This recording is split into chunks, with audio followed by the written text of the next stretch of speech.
दास, पूर्व अध्यक्ष Jodhpur chemist association. और बहुत बहुत धन्यवाद सभी केमिस्ट साथियों को और नवनिर्वाचित टीम को।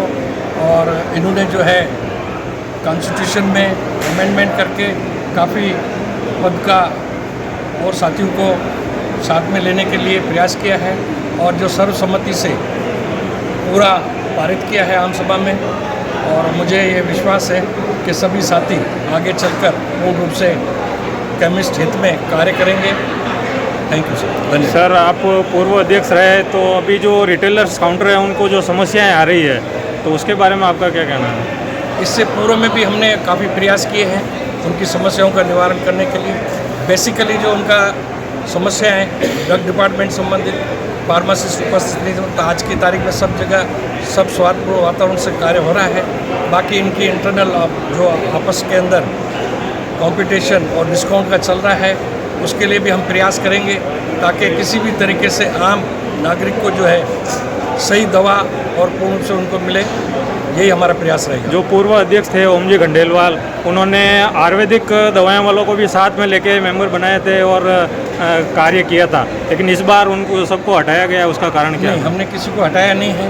पूर्व में जो भी थे वो करीब करीब आयुर्वेदिक का जो कार्य करते थे और साथ में एलोपैथिक का भी करते थे। तो आज भी जो एलोपैथिक, क्योंकि हमारा जो कॉन्स्टिट्यूशन है उसके अंदर बिल्कुल क्लियर है दवा विक्रेता, लेकिन पूर्व के अंदर दवा विक्रेता आयुर्वेदिक वाला भी दवा विक्रेता होता था, एलोपैथिक का भी दवा विक्रेता है, होम्योपैथिक का भी दवा विक्रेता है।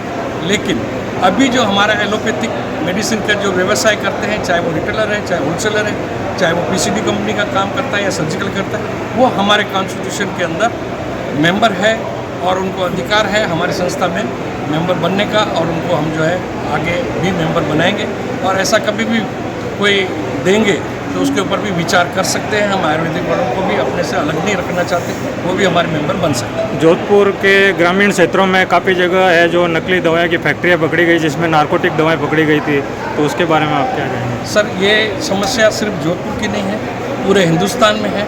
पूरे हिंदुस्तान के जो भी ड्रग डिपार्टमेंट है इसके ऊपर पूर्ण रूप से कार्य कर रहे हैं और कार्रवाई कर रहे हैं। नारकोटिक्स वालों को भी है और ये मैं हमारे जितने भी मेंबर हैं उनसे निवेदन करूंगा, आप ऐसे किसी भी कार्य में लिप्त न रहें जो हमारी संस्था और हमारे की गरिमा को कोई ठेस पहुँचे। 18 अगस्त 2024 को जोधपुर केमिस्ट एसोसिएशन के चतुर्थवर्षीय चुनाव संपन्न हुए थे, जिसमें मैं अध्यक्ष पद पर जीता था और मेरे 16 कार्यकारिणी सदस्य पद पर जीते गए थे। चूँकि जोधपुर केमिस्ट एसोसिएशन 75 वर्ष पुरानी संस्था है और इसका संविधान जो हमारे पास उपलब्ध है वो 84 का लगभग 40 वर्ष पुराना है।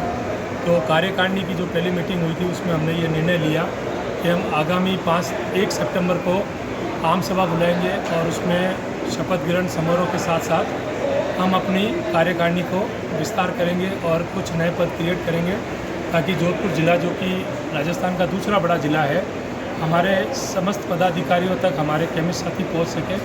उसी कड़ी में हमने जोधपुर केमिस्ट एसोसिएशन के अंदर हमारे वरिष्ठ उपाध्यक्ष और सह सचिव, वरिष्ठ सह सचिव पद के साथ 3 वरिष्ठ उपाध्यक्ष और 3 सह सचिव पद बनाए। संगठन सचिव का एक नया पद हम लोगों ने आज क्रिएट किया और रिटेल कोऑर्डिनेटर, होलसेल कोऑर्डिनेटर, और जो कार्यकारिणी 16 की हुआ करती थी उसको 21 की करी। इस तरीके से हमारी पूरी कार्यकारिणी 34 की है, जिसे आम सभा के अंदर समस्त साथियों ने अपने समर्थन से पारित किया है। अब जोधपुर केमिस्ट एसोसिएशन की जो कार्यकारिणी है वो 34 सदस्यों की होगी, जो कि जोधपुर केमिस्ट एसोसिएशन में पूर्व अध्यक्ष एज ए कार्यकारिणी सदस्य रहते थे। उस पोस्ट को हमने ऑनर देते हुए चेयरमैन पोस्ट के रूप में क्रिएट करा गया है। हमारे आदरणीय श्री सुनीति दास जी आगामी कार्यकारिणी में हमारी कार्यकारिणी के चेयरमैन साहब रहेंगे। आज हरीश दरियानी, अध्यक्ष जोधपुर केमिस्ट एसोसिएशन, जोधपुर ज़िले के तमाम साथियों का बहुत बहुत शुक्रिया कि वो आज जो यहाँ पर हमारे निमंत्रण पर आए और उन्होंने हमारी आम सभा में अपनी सहमति दी। Thank you so much. इसीलिए मैं ये मानता हूँ कि मैं 36 कौम से चुना हुआ नेतृत्व करने वाला आदमी हूँ। मुझे हर आदमी ने प्यार किया, हर प्रांत से, हर कस्बे से, हर तहसील से, हर एरिया से मुझे लोगों ने वोट दिए और बहुत प्यार दिया, मान सम्मान दिया। ओम जी भाई साहब की डेथ के 3-3.5 साल हो गए आज, उसके बाद भी लोग हमारे पास आते रहे अपनी समस्याओं को लेकर। हमने अपनी यथाशक्ति से उनकी समस्याओं का निवारण करने के प्रयास किए। जितना हमसे संभव हो सका हमारे प्रयासों में कभी कोई कमी नहीं रही, क्योंकि उस समय जो कार्यकारिणी थी वो हमारे